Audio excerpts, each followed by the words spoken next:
Okay, Orla. We're in Orla. Well, All we the way in over here. that's Okay. Aleph Tess. Oh, this, yes. Rabbi Yossi says, one may plant a shoot of Orlah, but one may not plant a nut of Orlah because it is fruit. When one may not graft early a nut of Orlah, date berries of Orlah. Um, Truma, I gotta take my glasses off because I had the cataract. So, all right. Oh, Truma, Misa, and Demai, Chala, and Bakorim are avoided in 101 and combine with one another and one must take off. Orlah and Kalayim, well, something's going on over here. Something's on my phone. I don't know what's going on. It's on. It shouldn't be on. Um, Orla and Karim are avoided in 201, combine with one another, and one need not take off. Reb Shimon says they do not combine. Reb Eliezer says they combine when imparting a flavor, but not to forbid. And Truma voids Orla and Orla Truma. How so? If a saw of Truma fell into 100 and afterwards three cobs of Orla or three cobs of Kilai Karim fell into it, this is when the Truma voids Orla and Orla Truma. so this Okay. must be a very fascinating little bit of halacha where you can actually have Isser being Mevatel Isser, Right. and both can come out to be mutter. And we'll see it Yeah. again in the coming Mishnah. Orla ma'ala es hakilayim. Kilayim is Orla. So you can have Orla counting to be Mevatel Kilayim and vice versa. Right. Okay. How so? Orla is Orla, and even Orla can be Mevatel Wait, Orla. you're frozen. I have? You hear me? Uh, Sure you're frozen. I can hear you. Um,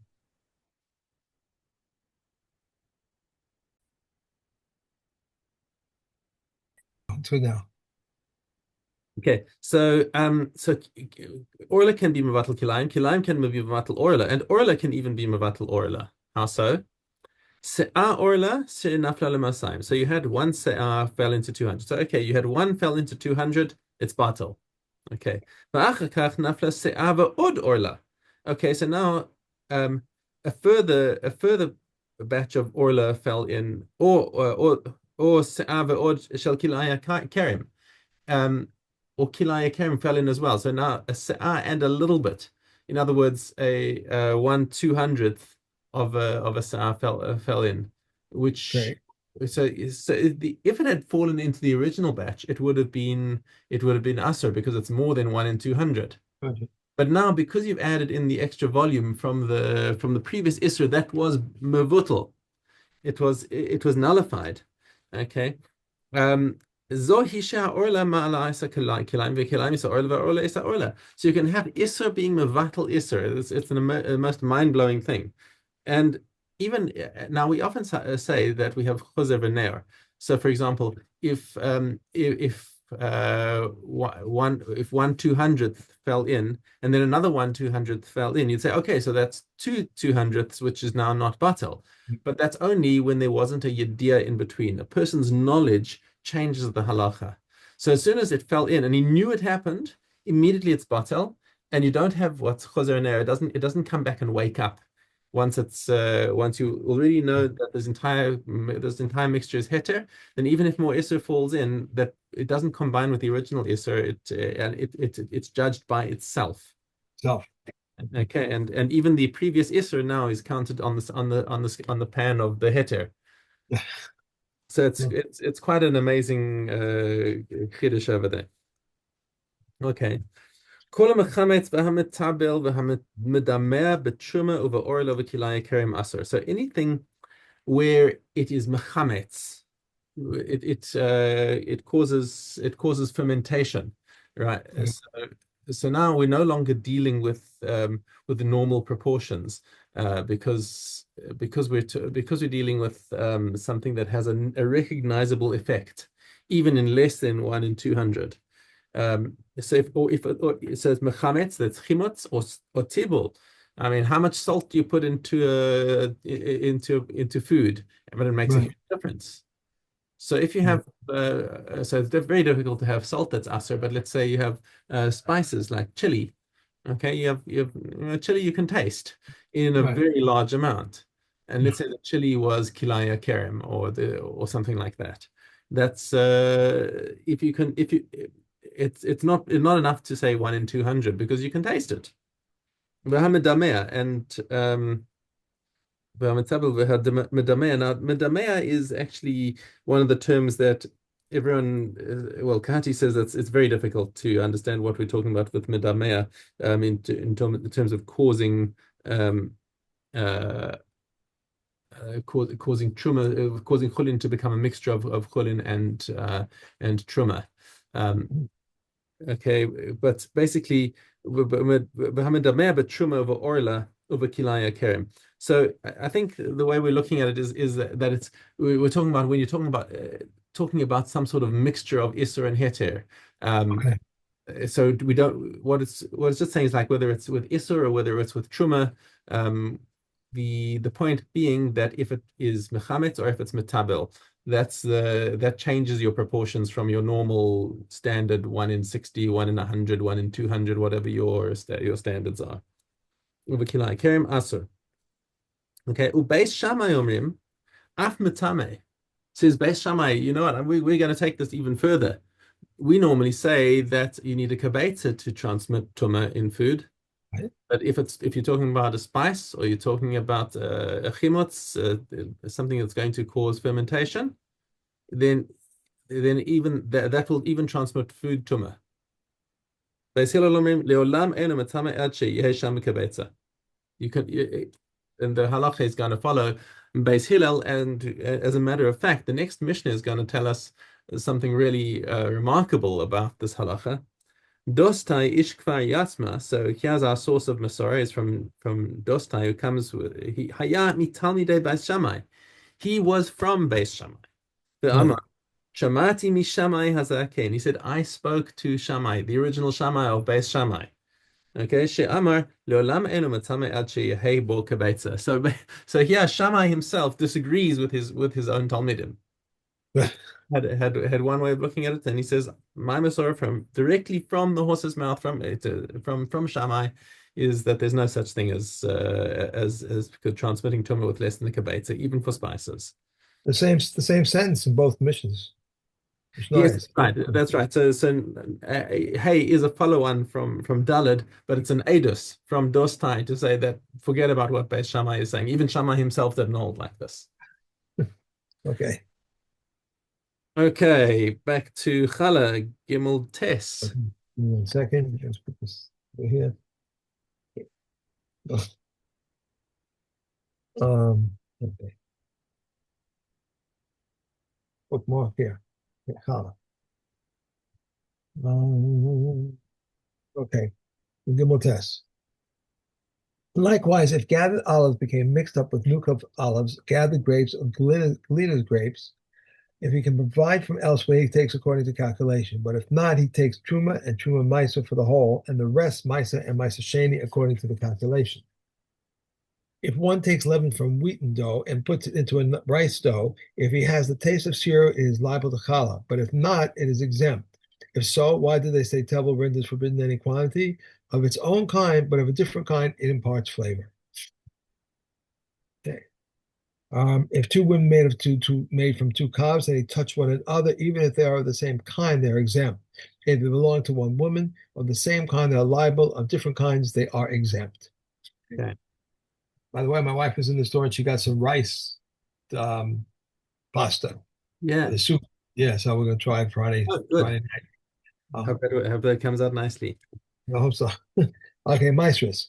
Um, hey, Olive. Yeah. If one uproots seedlings from his own and plants them into his own, he is exempt. If he brought them while attached to the ground, he is exempt. If he gathered them in order to send them to his fellow, he's exempt. Reb Eliezer ben Azariah says, if the like of them is sold in the street, they're liable. If one uproots turnips or radishes from his own and plants them in his own for seed, he is liable, because that is their threshing floor. When onions strike roots in the upper story, they become clean from uncleanliness. If debris fell on them and they are uncovered, they are as if planted in the field. A person may not sell his produce once it has reached the tithing season to someone who is not trustworthy in regard to maestros, nor in the seventh year to someone who is not trustworthy in regard to the seventh year. But if it ripened, he may take the ripe ones and sell the rest. Okay. And we have a lion. Lion. Daled Gimel. If Reb Yehuda says this is merely a fence of the vineyard, and what is the machal of the vineyard? Between two vineyards. What is a fence? That which is 10 handbreadths high, and a ditch that is with 10 feet, 10 deep, and 4 wide. A partition of reeds, if there is less than 3 handbreadths between one reed and another through which a kid can enter, is regarded as a partition. And a breach in a fence up to 10 cubits is regarded as an entrance. If he exceeds this, it's forbidden opposite the breach.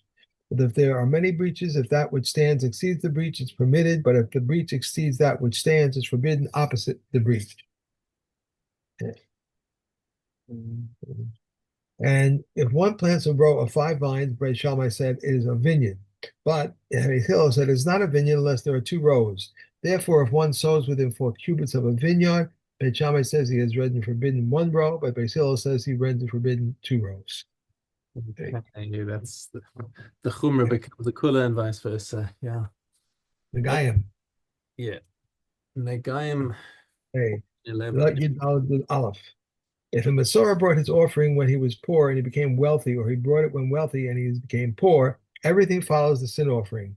These are the words of Beit Shimon. Rabbi Yehuda says everything follows the guilt offering. A poor Mitzvah who brought the offering of a wealthy person has fulfilled his obligation, but a wealthy person who brought the offering of a poor person has not fulfilled his obligation. A person may bring the offering of a poor person on behalf of his son, his daughter, or a slave, or his manservant, and he thereby enables them to eat from offerings. The Yehuda says, just like a wealthy man must bring for himself the offering of the wealthy, so he must bring for his wife the offering of the wealthy, and the same holds true for any offering in which she is obligated. If the offerings of 2 Mitzorim became mixed up and the offering of one of them was brought, and then one of the Mitzorim died, how does one resolve this predicament? This is the question the people of Alexandria asked Rabbi Yeshua. He said to them, the surviving Mitzorah should sign over his possessions to someone else and then bring the offering of a poor person. Adran Okay. Allah, there's Negayim, and tomorrow is Para. Para. Okay. What else? Okay. That's one thing. Sorry. It's 3, 4. Gimel Daled. Yeah. Okay. There we go. Okay. Put it wrong. That's fine. Sorry. Okay. Who is the anointed Kohen? The one anointed with the anointing oil, not the one invested through the additional vestments. And there is no difference between the Kohen who is anointed with the anointing oil and the Kohen invested through the additional vestments, other than the bull, which comes for all the commandments. And there is a difference between serving a serving Kohen and a Kohen who passed from his anointment, other than the bull of the day of atonement and the 10th of an ephah.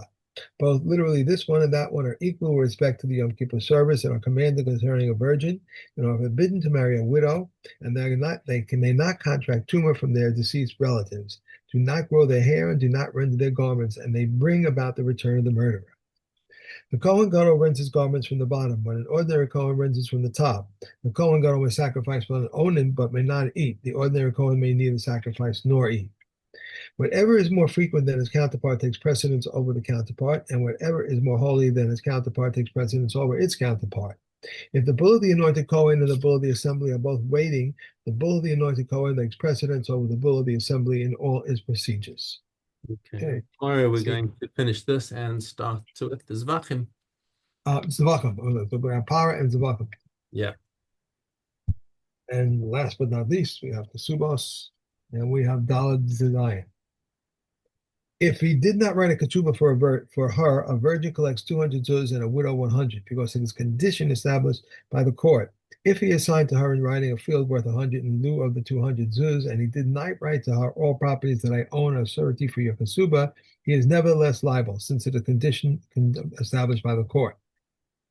If he did not write for her, if you are captured, I will ransom you and keep you for me as a wife, or in the case of a Kohen's wife, I will bring you back to your city. He is nevertheless liable, since it is a condition established by the court.